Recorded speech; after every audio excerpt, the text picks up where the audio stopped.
नबी थे नूह अलैहिस्सलाम, जब उन्होंने अपनी कौम से कहा कि ईश्वर एक है, इसकी आराधना करो, इसके अलावा दुनिया के अंदर कोई देने वाला नहीं, सिर्फ ईश्वर है जो सबको दे सकता है, मुझे भी दे सकता। तो इस बात को कहने के लिए उन्होंने सारी अपनी कौम से बोला जी। तो उनकी बीवी बच्चे किसी ने उस चीज़ को नहीं माना जी, लेकिन उनको मानने उनकी बात को मानने वाले 85 लोग रहे जी।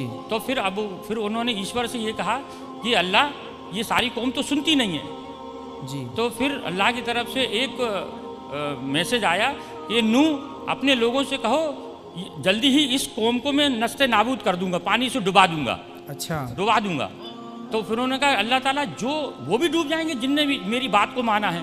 तो उन्होंने कहा एक नूह एक कश्ती बनाओ, उस कश्ती में जो तुम्हारे मानने वाले उस कश्ती में बैठ जाएंगे, और वो जो है जो बच जाएंगे और जो तुम्हारी बात को नहीं मानेंगे वो सारी इसके अंदर जो है पानी में डूब जाएंगे। थोड़ा जो मुसलमान है वो दारू नहीं पी सकता, और जो दारू पीता वो मुसलमान नहीं है। साफ कुरान हमारा कह रहा है जो हमारी बात को मानता है वो हमारा है, जो हमारी बात को नहीं मानता हम में से नहीं है। साफ लिखा है सर। अच्छा, बिल्कुल। ये मैं अपनी किताब का आइडेंटिफाई कर रहा हूँ। जो कुरान की बात को मानता है वो मुसलमान है, जो कुरान की बात को नहीं मानता वो हम में से नहीं। हम में से नहीं मतलब वो मुसलमान नहीं।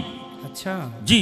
दूसरी मांस की जो है, मांस की जो प्रकृति है, प्रकृति तो ईश्वर ने जगह जगह अपने हिसाब से एक जो भोजन श्रृंखला बनाई है, वो भोजन श्रृंखला के अनुसार जो मुस्लिम जो धर्म है वो अरब से आया है जी। अरब आज से जब इस्लाम धर्म आया तो उस वक्त वहाँ सिर्फ रेगिस्तान था, इसके अलावा कुछ नहीं है जी। कुछ भी नहीं था, सिर्फ एक तरह का फल पैदा हुआ करता था, वो था खजूर, जो आज भी पैदा होता है। इसके अलावा किसी तरह का अन्न या किसी तरह की कोई सब्जी या किसी तरह का कोई भी कुछ भी नहीं होता जी। तो एक वक्त ऐसा आया कि वहाँ खजूर की पैदाइश नहीं हुई जी। ये किताब के अंदर है जी। खजूर की पैदाइश नहीं हुई। अब आदमी जिंदा रहने के लिए क्या करे जी। तो वहाँ रेगिस्तानी बकरा नहीं होता सर, वहाँ पे बकरे को नहीं पाला जाता अरब के अंदर। मैं सारे हिंदुओं को भी ये बताना चाहता हूँ, अरब के अंदर भेड़ पाली जाती है। भेड़ क्योंकि जो गर्मी को सहन कर सके, और दूसरा है ऊँट। दो जानवरों की वहाँ पैदाइश होती, तीसरा जानवर वहाँ कोई होता ही नहीं है जी।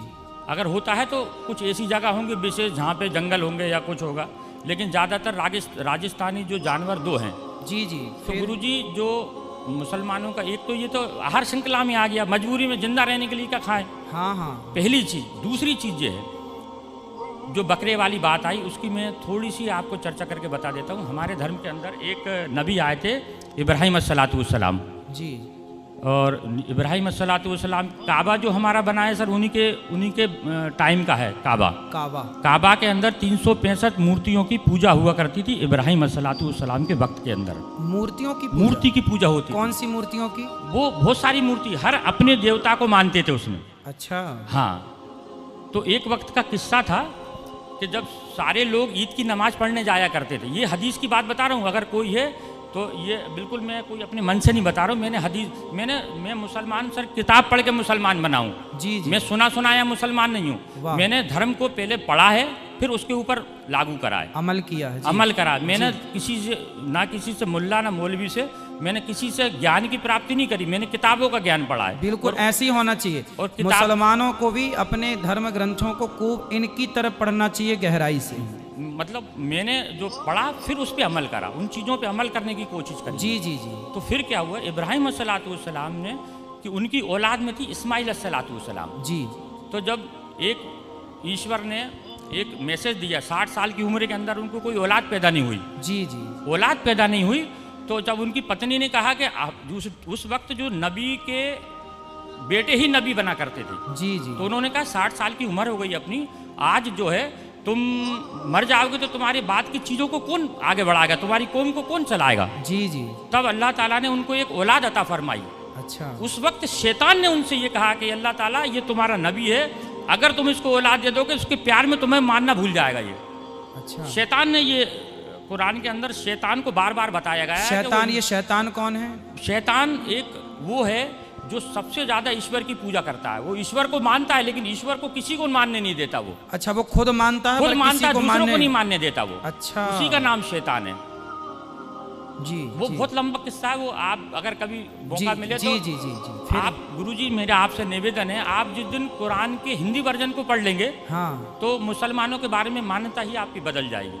जी, जो जी। मुसलमान दिखता है वो मुसलमान नहीं है सर, अच्छा, जो मुसलमान है ही नहीं, जो दिखता है फिर? मुसलमान तो वो है जो अपने पड़ोसी को भूखा नहीं देख सकता। वाह, ईश्वर अल्लाह ताला ने कुरान के अंदर पढ़ा, कुरान के अंदर बताया है कि पड़ोसी नाराज में नाराज, डायरेक्ट उसने कह दिया सर।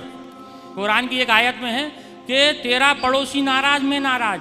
जी, अगर इस बीच अगर तेरा पड़ोसी नाराज है तो तू तेरे द्वारा किया गया है पूजा पाठ वो मैं कबूल नहीं करूंगा, तेरे सर से ऊपर नहीं उठाऊंगा। मतलब मानव जाति की सेवा सबसे बड़ी सेवा सबसे बताई बड़ी कुरान में। ये आइडेंटिटी है, ये जी, जी, कुरान जो फिर है। फिर क्या हुआ? फिर ये बकरों की बलि की प्रथा। इब्राहिम अलैहिस्सलाम ने जी, जब उनने ईश्वर ने शैतान ने उनको भड़काया जी, तो ईश्वर ने कहा कि मेरा सच्चा बंदा होगा तो मुझे नहीं छोड़ेगा। जी, शैतान से कहा मुझे नहीं छोड़ेगा ये, जी, जी, आप उसके लिए बेफिक्र रहो, मेरा सच्चा बंदा है, मेरी इबादत करेगा। जी, फिर उनको औलाद पैदा होती है। हाँ, इंसानी कल्ब के अनुसार स्वार्थी होता है इंसान। जी, जैसी औलाद पैदा हुई तो वो ईश्वर की आराधना में थोड़ा लापरवाही करने लगा, बिल्कुल तो भूल शैतान जाता है। भूल जाता है, क्योंकि 60 साल की उम्र में जिसको बच्चा पैदा हो जी। उसकी कितनी खुशी होगी। बिल्कुल, तो बिल्कुल, उसमें उन्होंने उसमें लापरवाही कर दी। शैतान ने जाके ईश्वर से कहा हाँ, कि ये ईश्वर देखा मैंने तुझसे कहा था इसको मत दे, हाँ, लेकिन ईश्वर के नहीं नहीं मेरा सच्चा बंदा है,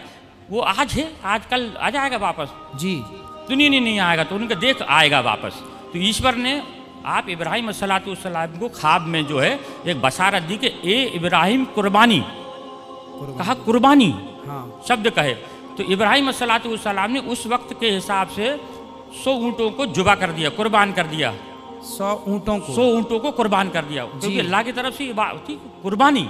कुर्बानी का मतलब होता है अपने लिए किसी चीज का त्याग कर देना। कुर्बानी का मतलब ये नहीं जानवर को काट देना, अच्छा, अपने लिए त्याग कर देना किसी चीज का, उसका नाम कुर्बानी है। अपनी बुराइयों का त्याग कर देना। हाँ, ठीक तो है। फिर इसके बाद ऐसे करके 3 दिन तक उनको ख्वाब आए। फिर उन्होंने चौथे दिन अल्लाह ताला से कहा अल्लाह ऐसा क्या मामला है कि इतनी कुर्बानी देने के बाद तू मुझसे नाराज, मतलब नाराज है, मेरी कुर्बानी को कबूल नहीं कर रहा। तो अल्लाह ताला ने कही कि इधर से दूसरे चौथे दिन उनको बशारत हुई कि दुनिया के अंदर सबसे ज़्यादा जिससे तू मोहब्बत करता है उसकी कुर्बानी।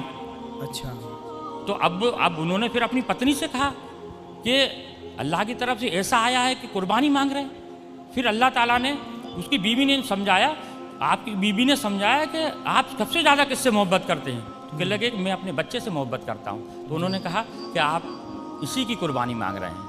अच्छा, ईश्वर उनसे कुर्बानी मांग रहे हैं। जी, जी, तो फिर आगे ये होता है कि ये बात दोनों मियाँ बीवी करते हैं। तो इस्माइल अलैहिस्सलाम जो रहते हैं वो सुनते रहते हैं। 5 साल की उम्र होती है उनकी जी, 5 साल का बच्चा थोड़ा समझदार हो जाता है। ठीक है। और आप तो नबी थे इस्माइल अलैहिस्सलाम। जी, जी, तो ये बीबी से कहते हैं कि इसको नहला धुला के कंप्लीट करना और इस एक रस्सी कपड़ा और छुरी मेरे झोले में रख देना, इनको नहला धुला के मैं घर में कुर्बानी करूंगा तो ये रोएगा गड़गड़ाएगा, तुम्हारे भी आंसू बहेंगे, इसको मैं जंगल में ले जाकर कुर्बान करूंगा इसको मैं। जी, जी, तब इब्राहिम सलातुल्सलाम इस्माइल सलातुल्सलाम को सुबह देखते हैं, उठ के देखते हैं तो इस्माइल सलातुल्सलाम पहले से तैयार है। जी, उनको हो सकता है आज जल्दी नींद खुल गई होगी इसलिए जो है खुल गई इनकी। जी, जब ये आगे जब उनको जंगल में लेके जाते हैं, जब जंगल में लेके जाते हैं, जब उनके हाथ पैर बांधने लगते हैं तो इस्माइल सलातुल्सलाम ये कहते हैं कि अल्लाह ताला अब्बा जान आप अपनी आंखों पे पट्टी बांध लो। जी, क्योंकि ईश्वर ने यानी अल्लाह ने एक उनके ऊपर शर्त रखी थी कि इब्राहिम अगर तू अपनी औलाद की कुर्बानी देगा तो तेरी आंखों से आंसू का अगर कतरा भी गिर गया तो मैं तेरी कुर्बानी को कबूल नहीं करूंगा। अब बताइए सर, जी, जी, एक तो शर्त लगा दी बेटी की कुर्बानी की और आंसू की। यही हमारे यहाँ एक घटना घटी। हमारे यहाँ एक राजा हुए हैं मोरध्वज। मोरध्वज ने भी अपने बेटे को आरे से चीर कर दान दिया था और उसकी भी शर्त थी कि आपकी आंखों में आंसू नहीं आना चाहिए, तब आपकी पूजा और आपकी भक्ति को स्वीकार किया जाएगा। तो देखिए जो हमारे धर्म ग्रंथों की कहानियां हैं, जो चर्चाएं हैं, जो कथाएं हैं, वो कहीं ना कहीं मैच हो रही हैं। हमारा जो धर्म है इतना श्रेष्ठ है। जी, हमारे यहाँ भी मोरध्वज की एक कथा इसी से मैच करती है। जी, थोड़ा शॉर्ट में करता हूँ, लोग कह रहे हैं कि शॉर्ट में करो। जी, जी, उसमें फिर आगे जाके जब वो पट्टी बांधते हैं, हाँ पट्टी बांधने के बाद में उनको ऊपर जब छुरी फेरते हैं, जी, जब छुरी फेरते हैं तो छुरी चलना बंद हो जाती है। अच्छा, क्योंकि छुरी भी दुनिया के अंदर ईश्वर की मोहताज है। दुनिया के अंदर कोई भी मैं आप दुनिया की हर चीज़ ईश्वर की मोहताज है। ठीक है। वो ईश्वर जब तक किसी चीज़ को आदेश नहीं देगा, वो उसकी हिम्मत नहीं कि वो उस पर किसी चीज़ पे चल जाए। जी जी। फिर जब वो ज़बरदस्ती फेरते हैं तो मैं की आवाज़ आती है सर, मैं। ये सब किताबों के अंदर लिखा है। जी जी। मैं की आवाज़ आती है तो देखते हैं कि मेरे बेटे के अंदर से मैं यानी घमंड, अभिमान। मैं का कुरान का मैं अगर लिखा है, मैं का मतलब होता है घमंड, जी कि मेरे बच्चे के अंदर से मैं की आवाज़ आई। जी। तो वो जब कपड़ा हटाते हैं तो देखते हैं कि एक जो है भेड़ का बच्चा है जो नीचे पड़ा हुआ है और इस्माइल अलैहिस्सलाम दूर खड़े हैं। अच्छा, सिर्फ ईश्वर की परीक्षा थी वो, जी, मकसद था सिर्फ परीक्षा लेना। परीक्षा लेना। अब वो पूछते हैं इस्माइल से, अल्लाह से पूछते, अल्लाह आपने एक तो ये कटवा दिया, हाँ, आपने परीक्षा ली, जानवर का क्या करना है? तब उन्होंने ये कहा था कि इसके 3 हिस्से करो, एक आप खाओ, एक पड़ोसी में बांटो और एक गरीबों को दो। फिर उन्होंने कहा कि ये वाली जो चीज़ है कुर्बानी, यानी ईश्वर की तरफ से दी गई हर चीज़ की कुर्बानी मुसलमान के लिए जायज़ है। तो उसकी इस चीज़ को, उस घटना को याद करने के लिए लोग बकरा ईद पे कुर्बानी करते हैं। बकरा खाना मकसद नहीं है, हाँ, या बकरा काटना मकसद नहीं है जी। मकसद है सर सिर्फ उस चीज़ को याद करना कि अब बाप ने अपने बेटे की कुर्बानी सिर्फ ईश्वर के कहने पे दी, ये मकसद है सर, ये है बस अकेला, ये समझाना चाह रहा था। बकरा काटना मकसद नहीं है, मकसद था सिर्फ ईश्वर के आदेश का पालन करना, जी, ये था बस सर। नहीं तो उन्होंने किया ईश्वर के आदेश का पालन, उन्होंने किया ईश्वर के आदेश का पालन। जी जी। तो फिर बाकी लोग उस बकरे को काटने का वो रिवाज चालू हो गया। जी जी जी, बस मकसद सिर्फ इतना सा था कि इस चीज़ को याद करना है। और तो अभी आपके हिसाब से ये बकरा काटना आज के युग में, चलो उनकी मजबूरी थी, उन्होंने, ईश्वर ने उनकी परीक्षा ली, पर आज तो किसी की परीक्षा नहीं ले रहा है ना कोई। आज के हिसाब से, जिस हिसाब से लोग बकरा ईद को इस्तेमाल इस चीज़ को करते हैं, वो उनको इस चीज़ का ज्ञान ही नहीं है कि इसका मतलब क्या है। जी, उनका मतलब है कि उस जानवर को अपने बच्चों के जैसा पालो और फिर उसको अपने हाथ से ज़िबा करो, उसको फिर उसको बांटो दूसरों में, कुर्बानी सिर्फ उस चीज़ को याद करने के लिए है मकसद, और सबके लिए नहीं है। जो ये कुर्बानी करना सबके लिए नहीं है। अच्छा। जो जिसके पास हैसियत है उसके ऊपर जायज़ है बस अकेला। जी जी। सबके लिए नहीं है सर, ये सबके लिए नहीं है, सिर्फ जिसके ऊपर जायज़ है उसके लिए ऊपर है। तो ये किसी की हत्या करना, बकरे की इत्यादि हत्या, ये सही है या गलत है? मेरे हिसाब से अगर धर्म के हिसाब से देखें तो मैं मानता हूँ उसके हिसाब से, उस वक्त के हिसाब से सही होगा। हाँ। अब आज के हिसाब से ये बड़े बड़े धर्म गुरु हैं, वो आपके, क्योंकि हर धर्म के गुरु होते हैं, जैसे आप हिंदू धर्म के आइडेंटिफाई हैं, आप जैसा आदेश देते हैं, अगर मैं अपने यहाँ से कहूँगा कि नाजायज़ है तो ये उनकी खिलाफत हो जाएगी, उनकी बुराई हो जाएगी। जी। और बुराई मतलब ये है कि किसी धर्म के प्रचारक की बुराई करना।